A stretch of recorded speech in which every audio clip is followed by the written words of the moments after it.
À la une de l'actualité, les choléra actifs à Matadi depuis le 2 mars à la prison du camp Molaï. Face à cette maladie, les préventions et la prise en charge pour un traitement efficace. Un médecin nous en parle, on y revient en début de ce journal. Puis le consommateur du monde entier en de droit. Et oui, c'est tous les 16 mars qu'est célébrée la journée mondiale des consommateurs. L'origine et l'importance seront expliquées par Venom Baki. Au-delà de nos frontières, les secrets de Donald Trump sur les déclarations des revenus partiellement publiées. La chaîne MSNBC a rendu public les 38 millions de dollars américains payés par le président des États-Unis en 2005. Voilà, c'est tout pour les titres. Madame, messieurs, très heureux, bonsoir et bienvenue dans ce journal. C'est de plus en plus certain, le choléra se déclare actif à Matadi. Et ça, depuis cette publication de l'ONG La Fraternité, jeudi 2 mars. Cette ONG s'occupe de la prise en charge des malades dans les établissements pénitentiaires du Congo central. Cette publication évoquait la présence des 35 prisonniers atteints du choléra à la prison du camp Molaï, à Matadi, bien sûr. Cette maladie a des mesures de prévention et une prise en charge pour, bien sûr, un traitement efficace. Et c'est un médecin qui nous en parle dans ce reportage. On l'écoute. Des cas de diarrhée et vomissements qui surviennent beaucoup plus dans la communauté. Et ces cas sont référés ici à l'hôpital provincial des références de Kinkanda pour la meilleure prise en charge. Effectivement, à ce stade, nous ne pouvons pas dire qu'il s'agit du choléra. Une épidémie a toujours été déclarée par l'autorité politico-administrative, soit c'est le gouverneur de la province ou madame le ministre provincial en charge de la santé qui peut déclarer une épidémie. Mais les constats faits, ce sont des cas qui se présentent pour une notion de diarrhée et vomissement type odérie. C'est comme ça, nous en tant que zone de santé, nous avons donné une instruction à toute la population de la ville de Matadi en général et en particulier de la zone de santé de Matadi. Lorsque vous constatez dans la communauté ou même dans des petites structures qu'un patient qui présente les symptômes de diarrhée avec ou sans vomissement, tous ces cas-là doivent être référés à l'hôpital provincial de référence de Kinkanda pour une meilleure prise en charge. Donc ça, c'est une instruction formelle que nous avons déjà donnée à toutes les structures et même à nos relais communautaires, que tout patient qui doit se présenter ou qui se présente avec notion de diarrhée avec ou sans vomissement, ces patients doivent être référés à l'hôpital provincial de référence de Kinkanda pour la prise en charge. Et là, nous insistons que la seule structure habilitée à prendre en charge tous ces cas-là, c'est l'hôpital provincial de référence de Kinkanda. Madame, messieurs, nous sommes le 15 mars et c'est en cette date qu'est célébrée annuellement et mondialement la journée des consommateurs. Venom Baki pour les explications qui sont recadrées sur l'origine et bien sûr l'importance de cette journée mondiale. La présence sur nos marchés des produits qui exposent la santé des Congolais à des maladies. Pour bien mener cette lutte, l'Office congolais de contrôle OCC en sigle est également appelé à bien surveiller les postes frontaliers qui facilitent l'entrée des produits avariés sur le sol congolais.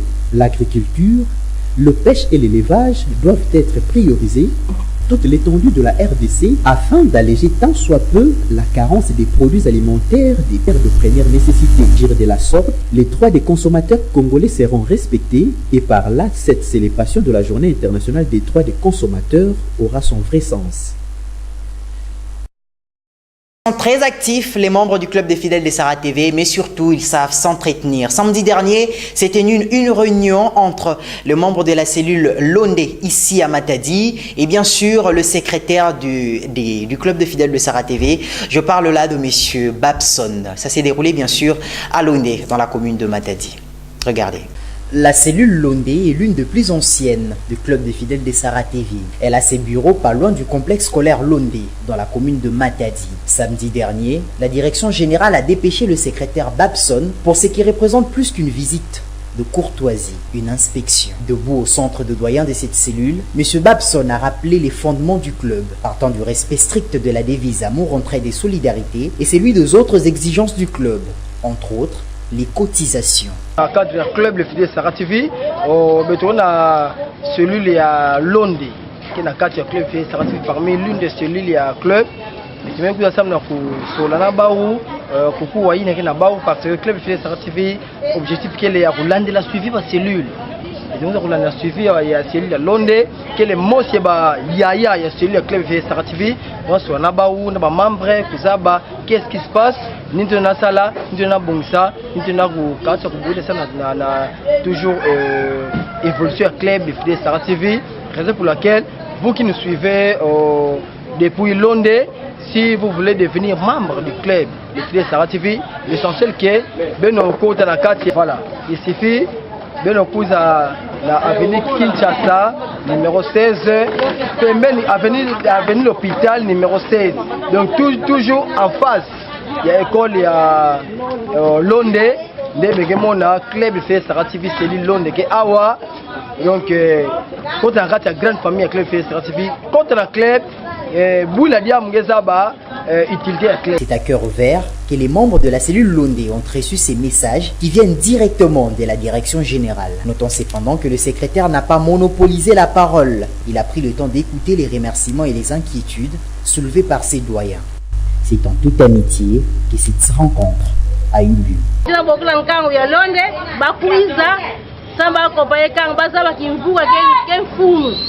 Kivuka kelaka sadisa ngena mambo mingi na kaya malade na kaya mariage na kanga mebuludia mama kwa kivuka ya Sara TV yake kivuka ke pona ka mutu fe yantala ke yandiai mwebeto tala taluzizi yake le fe baba ke tala ka mutu nyonso alo bitolo mankangu beno kuiza sadere kuna uliza sonama. Comme ça, les routes à Matadi continuent à poser problème vu leur état. Et Daniel Matondo nous parle de ce reportage, de celle qui relie Nzanza, le rond-point Nzanza au rond-point Kianvu. Et là, plus particulièrement, des nids de poules et bien sûr des eaux stagnantes, surtout après chaque pluie. Un désastre, tout simplement un embarras pour la circulation routière. Ce reportage nous en dit plus. La ville de Matadi fait face à un sérieux problème de route. La circulation sur certains tronçons devient insupportable. Non seulement l'amortissement des véhicules en souffre, mais aussi la quiétude et les conforts de personnes à bord. C'est le cas de la partie située entre la place Kianvu et les ronds-points Nzanza. Cette route qui compte parmi les plus anciennes dans la ville de Matadi semble abandonnée à son triste sort. Toutes les autorités tant urbaines que provinciales qui se sont succédées ces derniers temps n'ont rien fait pour sa remise en état. Les conducteurs, surtout de voitures taxi, s'en plaignent.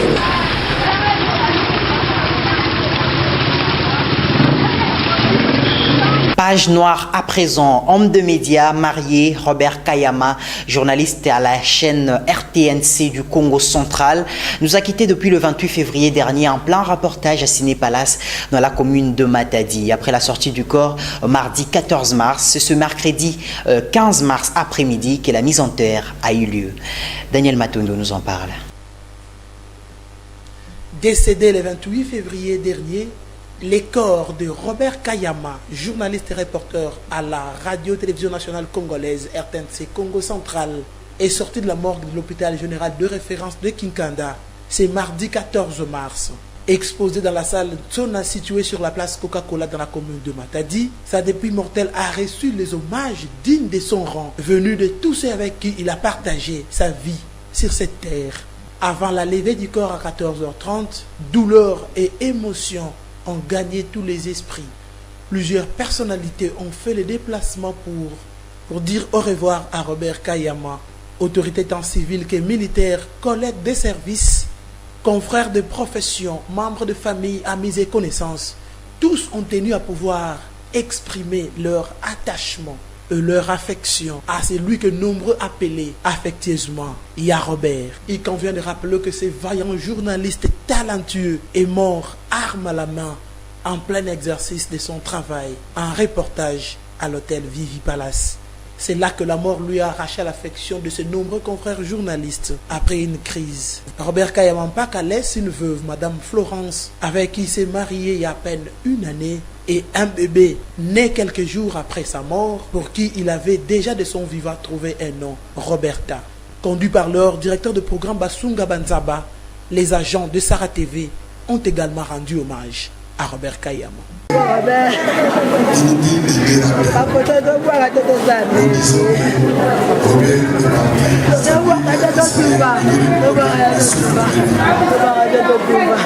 Nous remercions la direction provinciale qui a pris en charge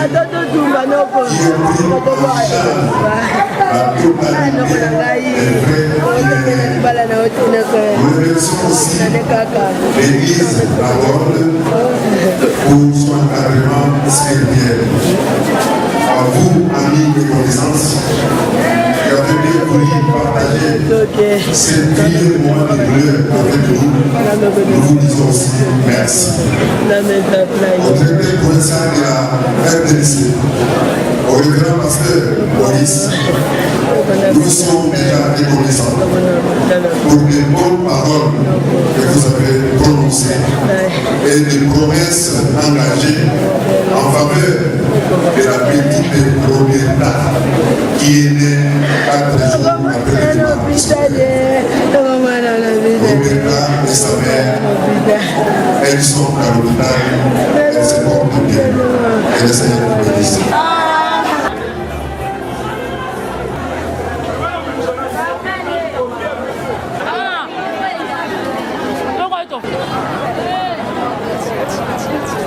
On finit cette page locale à Boma et là-bas, une seule adresse pour les services hôteliers d'excellence. Et bien là, il faut tout de suite aller voir chez Yatamba. C'est bien sûr cet hôtel qui se trouve en Kondo dans la commune de Kalamo. Daniel Matondo pour un petit publi-reportage. Regardez.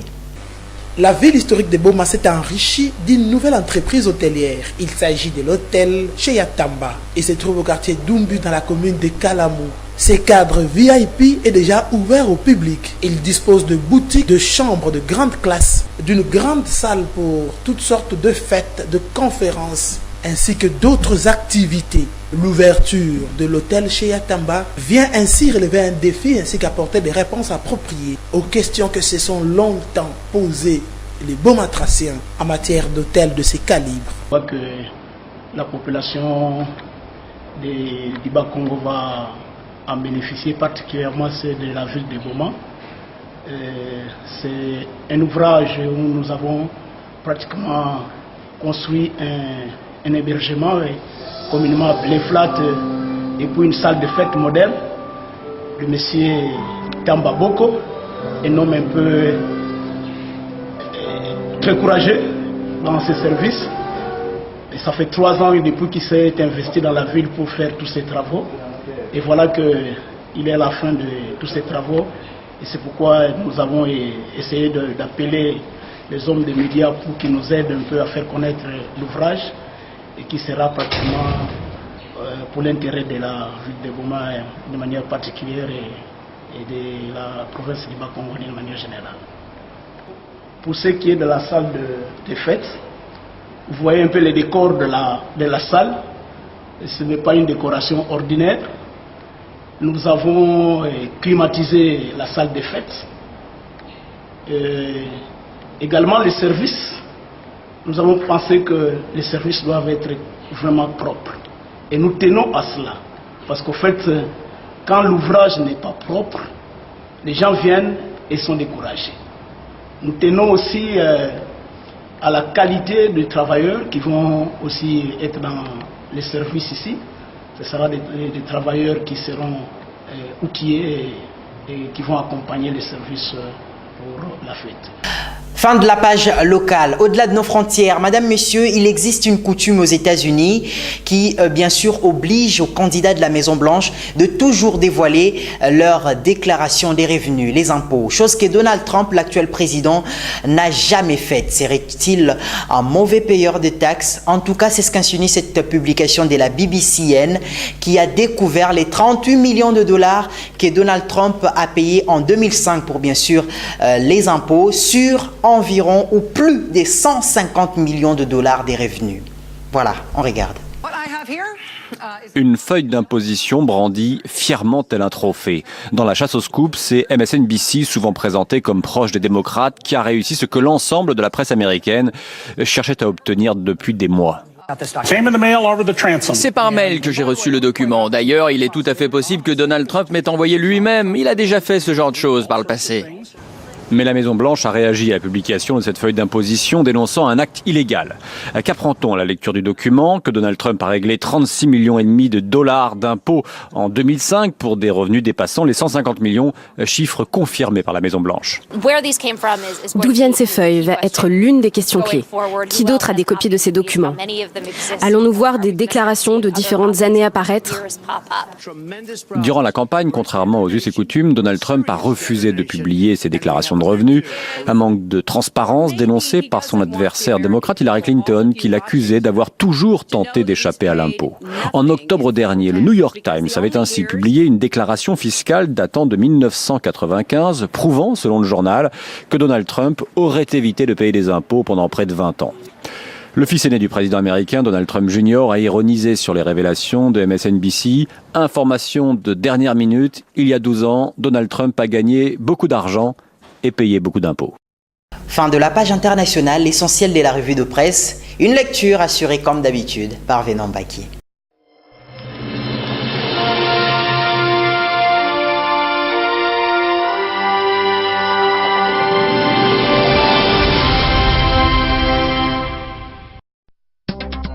Revue de presse du mercredi 15 mars 2017.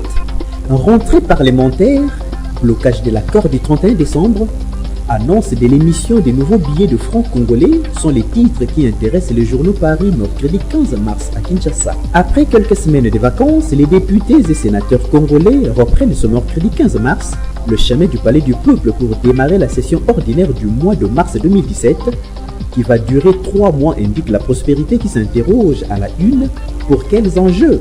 Dans son analyse, La Prospérité estime que les questions budgétaires et des mandats des institutions de la République démocratique du Congo devraient être priorisés au cours de cette session.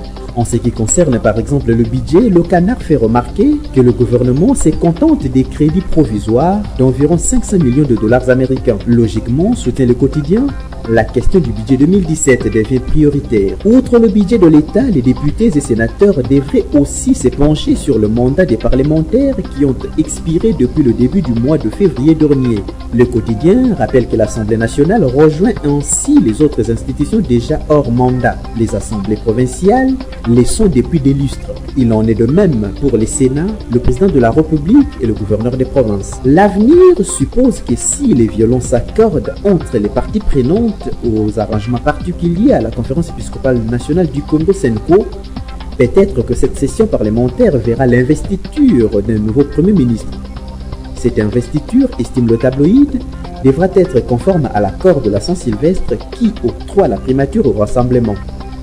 Étant donné que le gouvernement de Sami Badibanga est composé en majorité des élus du peuple, l'Assemblée nationale connaîtra la validation des mandats des suppléants qui viendront se frotter à d'autres élus légitimes du peuple. Le phare se penche sur le blocage de l'accord du 31 décembre et prévient Fayoulou menace de recourir à la rue. Modérateur de la dynamique de l'opposition et membre du Rassemblement, Martin Fayoulou a brandi la menace de recourir à la rue si le blocage persistait pour exiger la mise en œuvre du dit accord. Il n'exclut pas l'hypothèse de rééditer l'exploit de janvier 2015 marqué par des manifestations populaires pour barrer la route au projet de modification de la loi électorale défendu par le vice-premier ministre et ministre honoraire de l'Intérieur Évariste Bochab. 7sur7.cd reprend la réplique de Mende à Martin Fayoulou et titre « Faire appel à la rue à ce stade de l'accord relève de l'irrationnel ».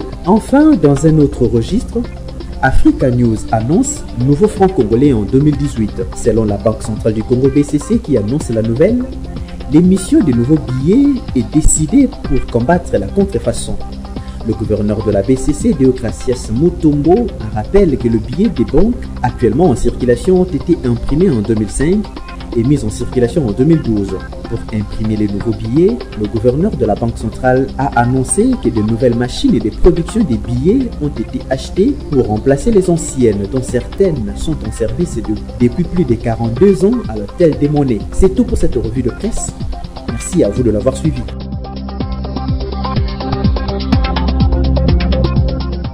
Ce journal s'achève, madame, messieurs, pour ceux qui l'ont manqué. Retenez que son essentiel était ce choléra actif à Matadi depuis le 2 mars à la prison du Komolaï.